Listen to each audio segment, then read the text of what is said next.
केवल इंद्रिय तृप्ति नहीं, जो माइंड सेट है वो इंद्रिय तृप्ति को बिल्ड करती। अभी सुनना मेरी बात, कोई स्टूडेंट्स कितने हैं यहाँ पे, हाथ खड़ा करें जितने स्टूडेंट्स हैं। बहुत काम की बात बताने वाला उनको, क्या ऐसा लगता है मेरे को भगवान ने श्लोक आप ही लोग के लिए बोला है, बाकी लोग काम आ जाएगा उनको, आप लोग और ध्यान से सुनो।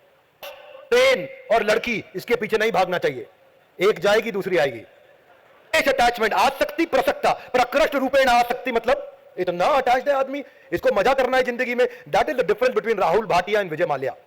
Rahul Bhatia the chairman of IndiGo airlines, Vijay Mallya used to be the chairman of king of good times. क्या माल्या बॉलीवुड की मैगजीन खरीद रहा है, विजय माल्या रेस कोर्स खरीद रहा है, विजय माल्या शराब के नए ठेके खरीद रहा है। इसके बाद में अलग अलग प्रकार की बॉलीवुड के वेबसाइट्स का बिजनेस है, इनका लेना देना है मनोरंजन से। पर भक्त जो गीता पढ़ता है उसका मनोमंजन होता है, और उस मनोरंजन में जो मनोरंजन है वो अपने आप जिंदगी भर भरा रहता है, कभी खाली नहीं होता। ऐसा आदमी तो कहीं जाया अपहृत चेतसाम, चेतना डिस्टर्ब हो जाती है ऐसे आदमी की। समाधो न विधीयते, ऐसा आदमी समाधि में प्रवेश नहीं कर सकता। कैसा आदमी? जो भोग ऐश्वर्य प्रसक्ता नाम।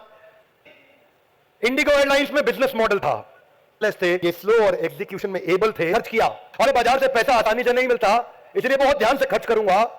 ये कर्जे में डूबते चले गए।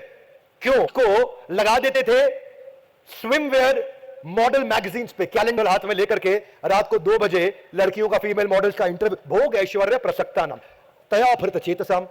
आप संसार में भी सफल नहीं होंगे, पढ़ाई में सफल नहीं हो सकते। रूप में आया, मोहिनी रूप बन करके भगवान शिव से पहले भस्मासुर के आगे आ गई मोहिनी। वो इतना भोग ऐश्वर्य प्रसक्ता नाम, तया अफृत चेतसाम, पीछे हाथ रख के ऐसे ऐसे टैप किया, उसने भी ऐसे ऐसे किया, अपने सर पे हाथ रख लिया, भस्म हो गया। की मेमोरी उसी दिन समाप्त हो जाती है जिस दिन उसका भोग ऐश्वर्य में मन लगता है। इसीलिए मैं स्टूडेंट्स को हमेशा बोलता हूं कि जिंदगी में कुछ भी बनने का हो, सारी किताबों से पहले अपने हाथ में भगवत गीता रखना सफलता की है वो कुंजी जो दुनिया में और कोई नहीं दे सकती। क्योंकि पृथ्वी के इतिहास के पहले मोटिवेशनल स्पीकर, कई समानताएं थी पर काम करने की शैली दोनों की बिल्कुल अलग थी। तरह पौला जोन्स, मोनिका लेविंस्की अलग अलग केसेस में फंसे। बराक ओबामा हर संडे चर्च जाते थे, इतने धार्मिक थे।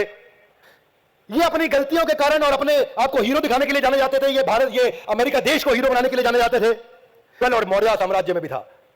मुगल साम्राज्य की खास बात क्या थी कि ये कब किसको मार दे, अपने भाई को, अपने पिता को मालूम नहीं। ये कब किसके साथ संबंध बना ले, शारीरिक, अपनी मां, अपनी बहन और प्रजा में किसी के साथ पता नहीं। मुगल साम्राज्य के अंदर कितने ऐसे केस निकल के आए जहां अपने ही बेटे को, अपने ही भाई को, अपने ही पिता को मरवा दिया गया। पर मौर्य डायनेस्टी चाणक्य पंडित की गाइडेंस में शुरू हुई थी। वहां पे इंद्रिय तृप्ति को हटा करके इंद्रियों को समाज की सेवा में लगाने के लिए बताया गया था। मुगल साम्राज्य में भोग ऐश्वर्य, और यहां पे क्या है, समाधो। वहां न विधीयते, यहां परमानेंट समाधि थी। फर्क क्या है दोनों में डायनेस्टी में?